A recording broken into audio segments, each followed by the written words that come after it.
there's that incredibly acute attack on Keithy. It's very calculated, and there's an opportune moment, and then it's like a hyper violent beat, and then you're right, he's like almost remorseful immediately, and he was just this dude that had so much light and shade, and I find that just such a dynamic performance. Hi, I'm David Crow, senior editor at Den of Geek, and you're watching In the Den, our brand new video series where we talk to some of your favorite actors and filmmakers about the movies that shaped them. Today we're joined by Jai Courtney, the star of a bloody good new shark movie out just in time for summer, Dangerous Animals, and an Aussie who picked a distinctly Australian movie to chat about today, Chopper.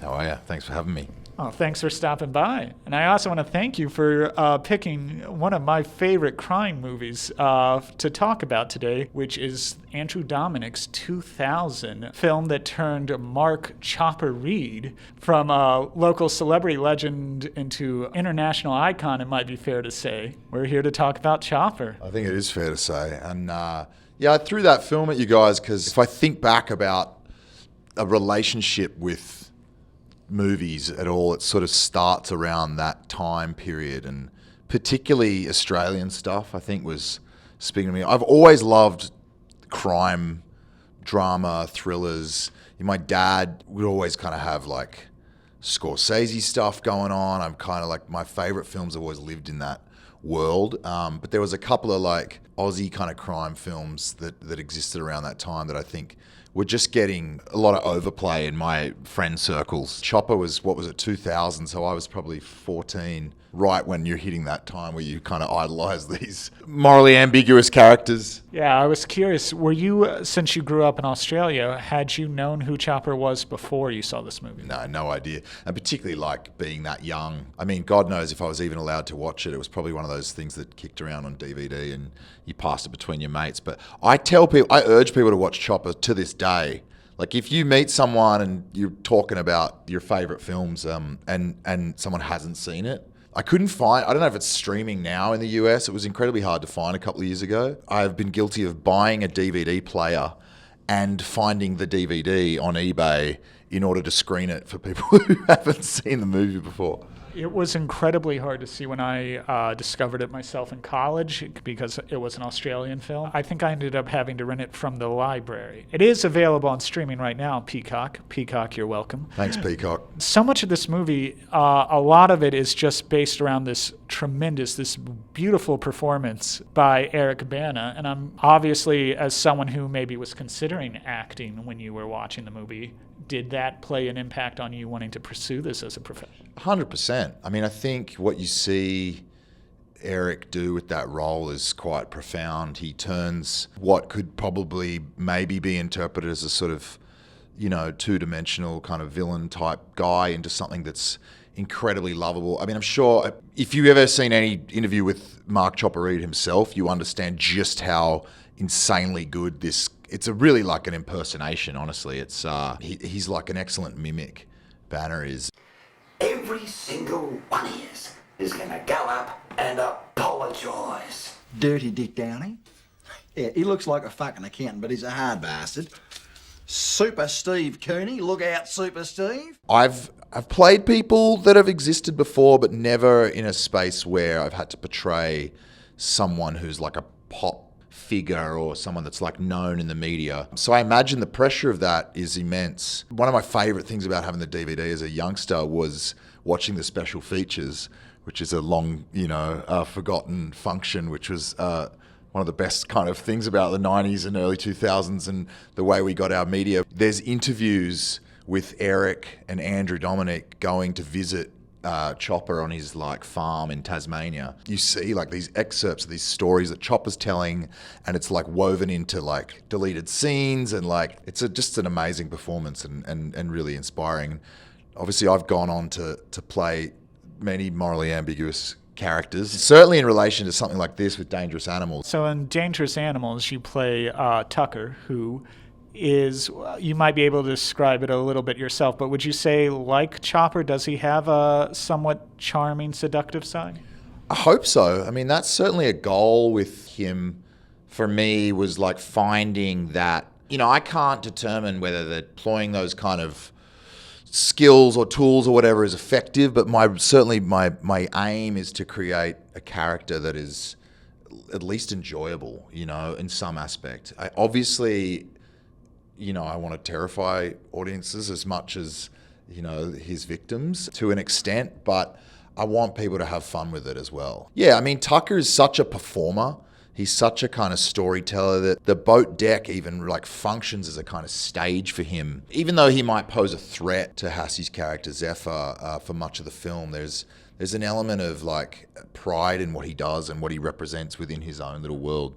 And to clarify, in the movie, Tucker runs a tourist boat that takes tourists out to swim with sharks. Do you think he actually enjoys that aspect of his work? I think he loves it. I think he's really passionate about it. I think he's passionate about his conservation and the crusade he's on. He really sees himself kind of at one with the shark. There's a kind of backstory to him that we sort of delve into. It's like touched on earlier in the film, which I was able to flesh out in my preparation, about this kind of abandoned child, really, and where his trauma stems from. And unpacking that for myself really helped inform like how, this man might have grown up and how he might have found himself in isolation, and, where he's directing some of that kind of unhealed energy, where that wound lives for him. But I think as he was a victim of a shark attack at an early age, and I think that kind of created this bind between him, this bond that he feels like, I don't know, they're like part of the same ecosystem. Do you see him at all influenced maybe by what Eric Bana was doing with Chopper, insofar as, do you see him as almost an instinctual animal? Sure, yeah. I mean, definitely. I think one of those things when you approach a character like this, I'm not someone who necessarily like prepares by searching for inspiration, but of course, when something like lives within you, like Chopper has affected me, for instance, there's going to be things in that tool chest that you like reach for, as far as what's kind of driven you as a performer. How would you interpret the violence in that movie and how Eric plays the violence in that movie? I mean, it's a pretty bloody violent film, which I love. But it's not gratuitous. I think it's handled really well. It's punctuated with the violence. I mean, it's pretty graphic, but it's interesting. There's this thing with him where you're never quite certain how real any of it is or how much of a creation. I think that was one of the interesting facts about him being such a colourful character. He laid claim to many more killings than he was certainly ever prosecuted for.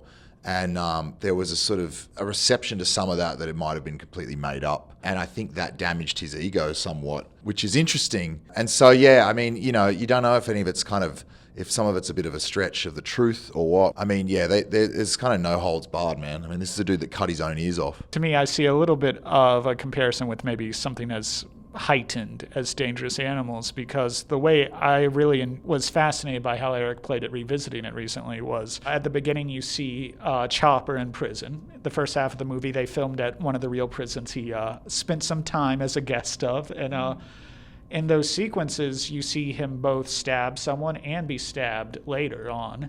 And in both moments he plays it almost like he's surprised and empathetic toward, including like someone is trying to kill him, and he's like sympathizing with this guy, like, you've bollocksed it up. It's okay. Yeah, they're pretty iconic scenes. The one with Keithy George and with Jimmy Laughlin, his mate, who dishes out some violence on Chopper himself. And I mean, it's just like one of the most quotable movies of all time. I think if you've ever like had an obsession with it, because the way those moments are played are unbelievable.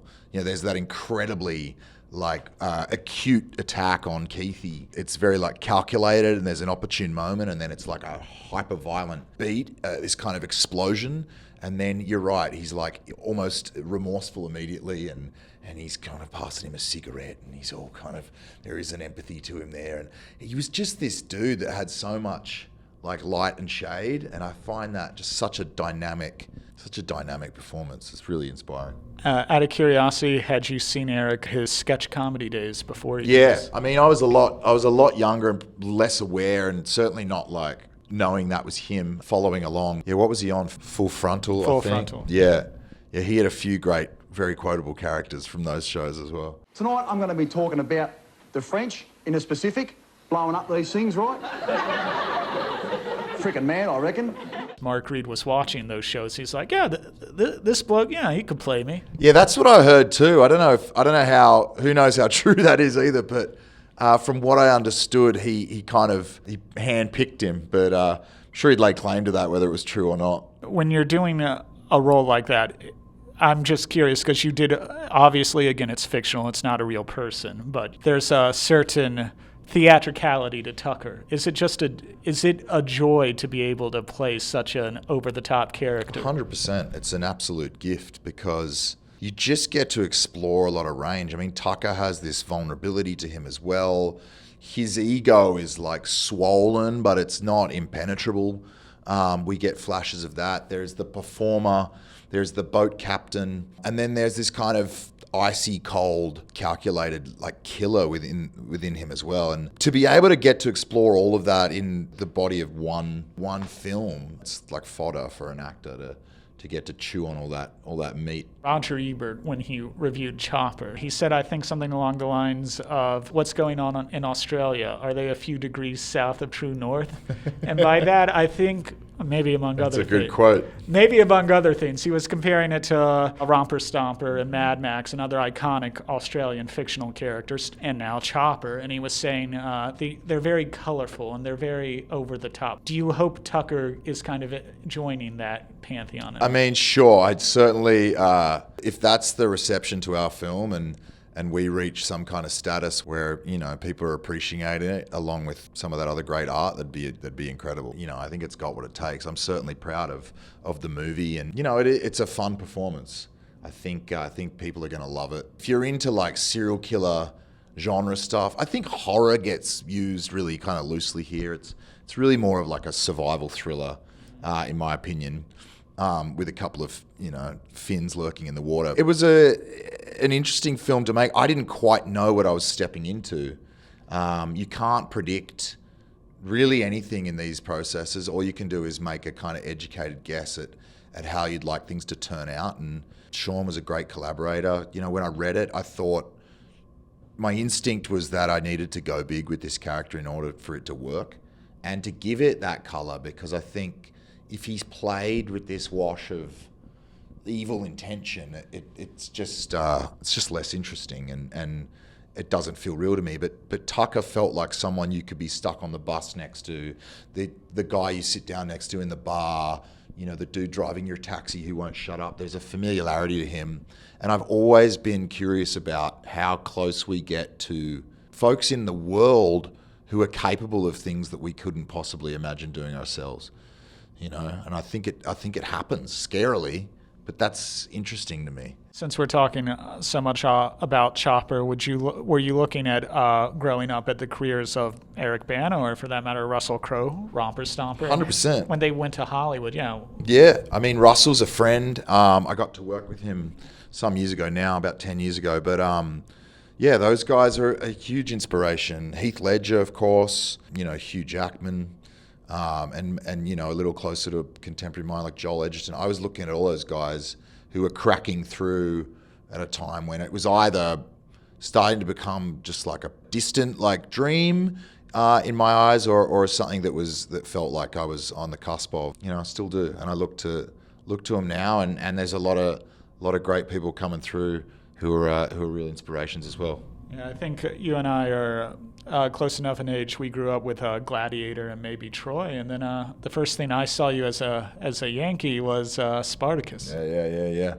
Yep, that's it. Yep, those are all great films. Gladiator, of course, is just like, I don't know, man. It's like it's an immortal, you know, in modern cinema. I mean, that's a performance that will echo through eternity to steal a line from the movie. Good one there. But yeah, just out of curiosity, you ever met Eric since being a fan of Chopper? Eric and I have never met in the flesh. We nearly did something once, some time ago now, and there were some kind regards sent via a producer for this thing that never actually happened, sadly. But I've always been a fan of his, and man, fuck yeah, I hope to work with him someday. Well, maybe Dangerous Animals 2. There you go. Yeah. Maybe Dangerous Animals 2, the prequel, he can play Tucker's dad, and I'll play myself 20 years younger. Maybe. What if he's a shark hunter? He could be a shark hunter. Yeah. I'll be the shark. Well, now we know why he's not in the finished story. Jai, it was a pleasure talking to you today, Oh, and thanks so thank you much. for coming by. And Appreciate it. congrats on the film. Thank you so much, man. Cheers.